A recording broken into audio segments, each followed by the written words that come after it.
MRB செவிலியர் காலி பணியிடங்கள் நிரப்புவது குறித்து அமைச்சர் மா சுப்பிரமணியன் விளக்கமளித்துள்ளார். சென்னை கிண்டியில் உள்ள கலைஞர் நூற்றாண்டு உயர் சிறப்பு மருத்துவமனையில் புறக்காவல் பிரிவு தொடங்கி வைக்கும் நிகழ்ச்சியில் அமைச்சர் மா சுப்பிரமணியன் கலந்து கொண்டார். பின்னர் பத்திரிகையாளர்களை சந்தித்த அவர் MRB செவிலியர் காலி பணியிடங்கள் எவ்வளவு உள்ளதோ அதற்கேற்றவாறு காலி பணியிடங்கள் நிரப்ப நடவடிக்கை எடுக்கப்படும் என தெரிவித்துள்ளார்.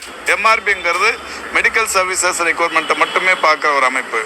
இந்த துறையில எவ்வளவு காலி பணியிடங்கள் உருவாகுதோ காலி பணியிடங்கள் உருவாக அவங்களோட அந்த துறையின் ரெக்வசேஷன் தருவாங்க. இப்போ ஹோமியோபதி டாக்டர், சித்தா டாக்டர்களுக்கெல்லாம் போன வாரம் தேர்வு நடைபெற்று முடிந்திருக்கிறது. அந்த லிஸ்ட் அவங்க டிபார்ட்மெண்ட்ல இருந்து கொடுத்த உடனே அவங்க அதை எடுத்து கொடுப்பாங்க. அதை தவிர்த்து இவ்வளவு பணியிடங்களுக்கு நாங்க பண்ண போறோம்னு இதுல சொல்ல முடியாது. 2642 மருத்துவர்கள் ஒரே நாளில் நியமிக்கப்பட்டார்கள். நியமிக்கப்பட்டது மட்டுமல்ல, இந்தியாவில் முதன்முறையா ஒரு அரசு பணியில் முதல்ல அதான் ஃபர்ஸ்ட் டைம் சேரவங்களுக்கு ஃப்ரெஷ் கேண்டிடேட்டுக்கு கவுன்சிலிங் நடத்தி கொடுத்ததுங்கிறதும் இந்த துறையில மட்டும்தான் அதை முறையா பண்ணி நிற்கிறாங்க.